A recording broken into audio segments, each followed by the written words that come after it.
Hi friends, இது வரைக்கும் பேசிக்காக நம்ம என்னென்ன பண்ண முடியும்ன்ட்டு பார்த்துட்டு இருந்தோம். பேசிக் ஆப்ஷன்ஸ் எல்லாம் எப்படி ஃபோட்டோஷாப்பை யூஸ் பண்ணுறதுன்ட்டு. இப்போ வந்து உங்களுக்கு ஒரு இன்டர்மீடியட் லெவலில் ஒரு பிஸ்னஸ் கார்டு ஒர்க்ஸ் எப்படி பண்ணுறது. ஃபார் எக்ஸாம்பிள், ஒரு வாட்ச் ஷாப்புக்கு வந்து ஒரு ஆடு பண்ணுறீங்க, அது எப்படி பண்ணலான்ட்டு சும்மா எல்லாமே ஒரு கற்பனையின் திறன் தான்.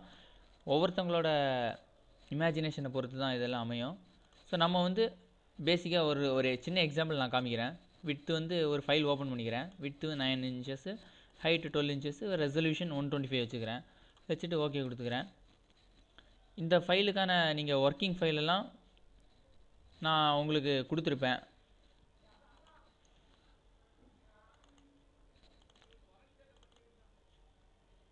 நீங்கள் இதை இப்படி ஓப்பன் பண்ணிக்கலாம். உங்களோட எக்ஸசைஸ் ஃபைல் நான் கொடுத்துருப்பேன். அடுத்து பார்த்தீங்கன்னா பேக்ரவுண்டு ஃபஸ்ட்டு எடுத்தோடனே ஒரு பேக்ரவுண்டு க்ரியேட் பண்ணிட்டோம். இதுக்கு வந்து நம்ம கொஞ்சம் அழகான, அதாவது நீங்கள் எப்படி அந்த ஃபைல் இருக்கணும்னு விருப்பப்படுறீங்களோ அதுக்கேற்ற மாதிரி நீங்கள் க்ரியேட் பண்ணிக்கலாம். ஸோ ஃபஸ்ட்டு பார்த்தீங்கன்னா நான் இந்த ஸ்க்ரீனை வந்து கொஞ்சம் நான் பிளாக்காக இருக்கணும்னு நினைக்கிறேன், ஃபுல்லாக பிளாக்காக இருக்கணும்னு நினைக்கிறேன். அதனால் என்ன பண்ணுறேன்னா கிரேடியண்ட்டோ இல்லை ஃபில் டூலை யூஸ் பண்ணி, பெயிண்ட் பக்கெட் டூலை யூஸ் பண்ணி ஃபுல்லாக பிளாக் பண்ணிக்கிறேன். பிளாக் பண்ணிவிட்டு அடுத்து என்ன பண்ணுறேன்னா அதாவது அந்த வாட்ச் பிக்சரை வந்து இம்போர்ட் பண்ணிக்கிறேன்.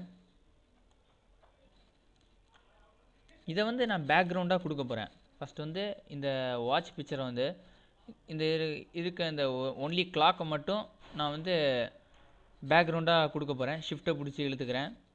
அழகான ஒரு பேக்ரவுண்டு.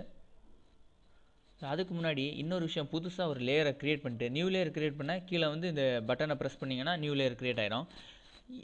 இந்த நியூ லேயர் க்ரியேட் பண்ணிட்டு நீங்கள் என்ன பண்ணுறீங்கன்னா ஒரு கிரேடியண்ட் ஒன்று அப்ளை பண்ணிக்கிறீங்க. கிரேடியண்ட்டு அப்ளை பண்ணுறது எப்படின்னு நான் உங்களுக்கு சொல்லித்தரேன். ஆல்ரெடி உங்களுக்கு சொல்லியிருப்பேன் பேசிக் ஆப்ஷன்ஸில். இதில் வந்து எப்படி அழகான கிரேடியண்ட் ஒன்று க்ரியேட் பண்ணுறேன்னு சொல்லித்தரேன். ஜியை ப்ரெஸ் பண்ணிக்கிங்க. ஜியில் வந்து இப்போ பேசிக்காக வந்து பெயிண்ட் பக்கெட் டூல் இருக்குது, ஆனால் அதை நீங்கள் வந்து ரீப்ளேஸ் பண்ணிவிட்டு கிரேடியண்ட் டூலை எடுத்துக்கிறீங்க. எடுத்துகிட்டு கிளிக் பண்ணும்போது இந்த மாதிரி ஒரு பெரிய ப்ரீசெட்ஸ் வரும். ப்ரீசெட்ஸில் என்ன பண்ணுறீங்கன்னா ரைட் கிளிக் பண்ணி, அதாவது இந்த மாதிரி ஒரு ப்ரீசெட் உங்களுக்கு இல்லைன்னா ரைட் கிளிக் பண்ணி நியூட்ரல் டெஸ்டினிட்டியில் கொடுத்து ஓகே கொடுக்குறீங்க. கொடுத்துட்டு ஏதாச்சும் ஒரு இதை செலக்ட் பண்ணிங்க. ஏன் அப்படின்னா இதில் எது செலக்ட் பண்ணாலும் நல்லா பாருங்கள், தெளிவாக பாருங்கள். ஃபஸ்ட்டு வந்து கொஞ்சம் தூரத்துக்கு வந்து ஒரு பிளாக் வருது. அதுக்கப்புறம் பார்த்தீங்கன்னா பேக்ரவுண்ட், அதாவது பேக்ரவுண்டு ஹைட் ஆகிடுது, அதாவது டிரான்ஸ்பரண்ட் பேக்ரவுண்டு இருக்குது இதில். அதை நல்லா கவனிச்சுக்கோங்க.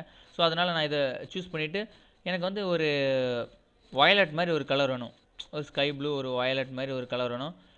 அதுக்கேற்ற மாதிரி நான் வச்சுட்டு இன்னும் கொஞ்சம் டார்க்காக ஓகே இந்த மாதிரி ஒரு கலர் வச்சுக்கிட்டு நான் ஓகே கொடுத்துட்டு கிரேடியண்ட் டூலை அப்ளை பண்ணுறேன்.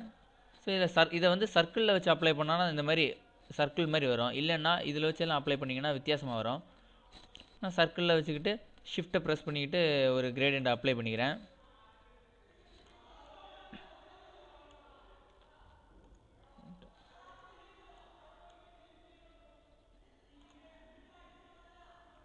நியூ லேயர், அதாவது நீங்கள் இதை வந்து ஒரு நியூ லேயரில் அப்ளை பண்ணிங்கன்னா ட்ரான்ஸ்ஃபார்ம் பாக்ஸ் யூஸ் பண்ணி இதை உங்களுக்கு பெருசு பண்ணணும்னா பெருசு பண்ணலாம், சின்னது பண்ணணும்னா சின்னது பண்ணலாம். அதுக்கு தான் இந்த லேயரில், புது லேயரில் உங்களை அப்ளை பண்ண சொல்கிறேன். நியூ லேயர் க்ரியேட் பண்ணி இப்போ வந்து கிரேடியண்ட் அப்ளை பண்ணிட்டீங்க. அடுத்து பார்த்தீங்கன்னா என்ன பண்ணுறீங்கன்னா இந்த வாட்சோட இமேஜை வந்து இம்போர்ட் பண்ணி வச்சுக்கிட்டு இதை வந்து ஓவர்லே, இந்த நார்மல்லேருந்து எடுத்து ஓவர்லேயில் வச்சுக்கிறீங்க. ஸோ இதை பார்க்குறதுக்கு ஒரு நல்ல ஒரு பேக்ரவுண்ட் லுக் வந்துடும் ஓவர்லேயில் வைக்கும்போது. ஓகே போதும், இந்த லுக் வந்து எனக்கு ஓகேன்னு நினைக்கிறேன். அடுத்து பார்த்தீங்கன்னா இதே மாதிரி இன்னொரு அந்த வாட்ச் எடுத்து இந்த இடத்துல வச்சு ஒரு நல்ல ஒரு டிரான்ஸ்பரண்ட் எஃபெக்ட் கொடுக்கலான்னு பார்க்குறேன். அதுக்காக வாட்சை மறுபடியும் இம்போர்ட் பண்ணுறேன். ஃபோட்டோஷாப்பு கிளிக் பண்ணி ட்ராக் பண்ணி போட்டாவே இம்போர்ட் ஆகிடும். அப்புறம் வந்து ஷிஃப்ட்டை ப்ரெஸ் பண்ணிவிட்டு நான் இதை அப்படியே ரெடியூஸ் பண்ணிக்கிறேன். சின்னது பண்ணி அது இந்த இடத்துல கொண்டு வந்துடுறேன். இப்போ பார்த்தீங்கன்னா இது இன்னும் கொஞ்சம் சின்னதாகலாம். இதோட ரிஃப்ளெக்ஷன் லேயர் ஒன்று க்ரியேட் பண்ணலான்ட்டு, நான் ஒவ்வொருத்தவங்களோட க்ரியேட்டிவ் மைண்டை பொறுத்து தான் ஒரு டிசைன் இருக்கும்.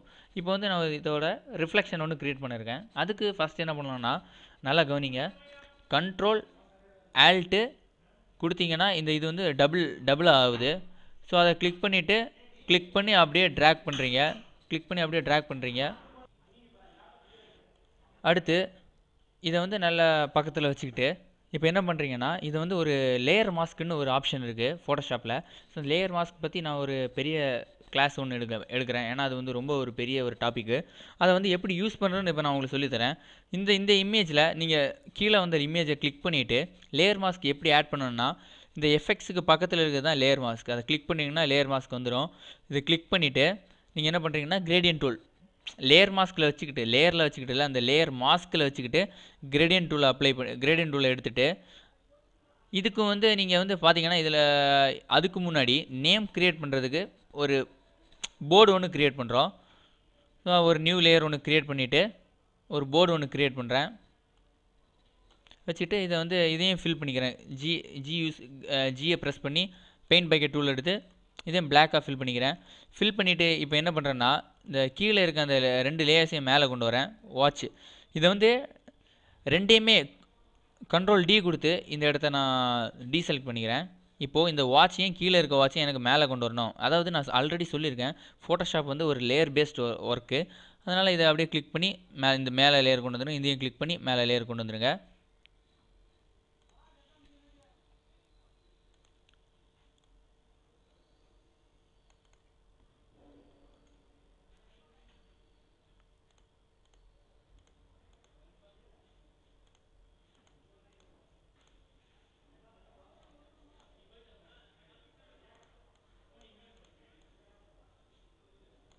ஸோ இப்போ 2 இதுவும் மேலே வந்துடுச்சு.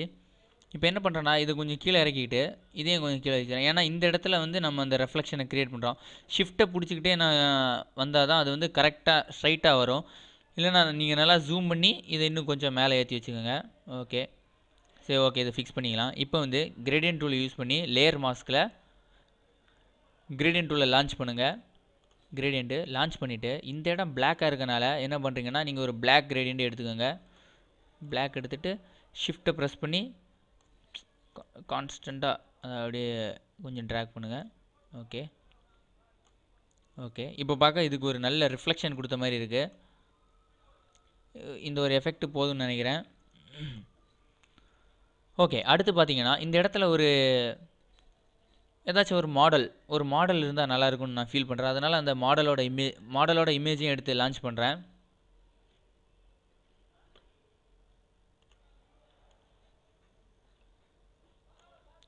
இதையும் ஷிஃப்ட் ப்ரெஸ் பண்ணியே ஒரு ஹைட்டு கொண்டு வந்துடுங்க. ஸோ இந்த ஹைட்டு போதும்னு நினைக்கிறேன். பார்த்தீங்கன்னா இந்த இடமும் பிளாக்கு, இந்த இடமும் பிளாக்கு. இப்போ எனக்கு வந்து இந்த பேக்ரவுண்டை அழகாக ரிமூவ் பண்ணணும். நான் என்ன பண்ணுறேன்னா, பென் டூலை எடுத்து அழகாக அப்படியே ரிமூவ் பண்ணிக்கிறேன். ஏன்னா மேஜிக் வேண்டில் யூஸ் பண்ண முடியாது. ஏன்னா இந்த இடத்துல கிளிக் பண்ணிங்கன்னா இங்கேயும் வந்துடும். அதனால் நான் பென் டூல் எடுத்துகிட்டு ஃபஸ்ட் இது ரெண்டுக்கும் ஒரு கேப் க்ரியேட் பண்ணிக்கிறேன். கண்ட்ரோல் என்ட்ரு ரன்னிங் செலெக்ஷன் பண்ண கண்ட்ரோல் என்ட்ரு டெலீட் பண்ணிக்கிறேன். டெலீட் ஆகாது. ஏன் அப்படின்னா இது வந்து ஒரு ஸ்மார்ட் ஆப்ஜெக்டாக இருக்குது. ஸோ இதுக்கு ரைட் கிளிக் பண்ணி ரேஸ்ட்ரைஸ் பண்ணுறீங்க. ரேஸ்ட்ரைஸ் லேயர் கொடுத்துட்டு டெலீட் பண்ணுறீங்க. இப்போ இது டெலீட் ஆகிடுச்சு. செலெக்ஷன் எடுக்க கண்ட்ரோல் டி. அடுத்து பார்த்தீங்கன்னா குவிக் செலெக்ஷன் டூல் எடுத்து செலக்ட் பண்ணி டெலீட் பண்ணுறீங்க. ஓகே, இப்போ கண்ட்ரோல் டி கொடுத்துக்கிறேன். இந்த இது எனக்கு போதும்னு நினைக்கிறேன். கீழே கொண்டு வச்சுட்டு இப்போது அந்த வாட்ச் ரெண்டையுமே நான் மேலே கொண்டு வர போகிறேன். அதனால் இதை அப்படியே கீழே இந்த வாட்ச் லேயருக்கு கீழே கொண்டு வச்சிடலாம். ஸோ இப்போ வந்து ஒரு நல்ல ஒரு லுக் இருக்குது.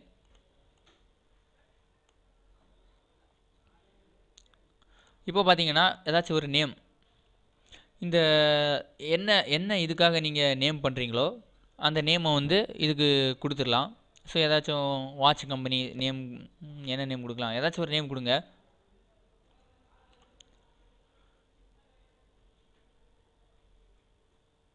நான் வந்து இந்த இதுக்கு ஒரு என்ன நேம், ஏதாச்சும் ஒரு நேம். ஓகே, ஒரு ஜே வாட்சஸ்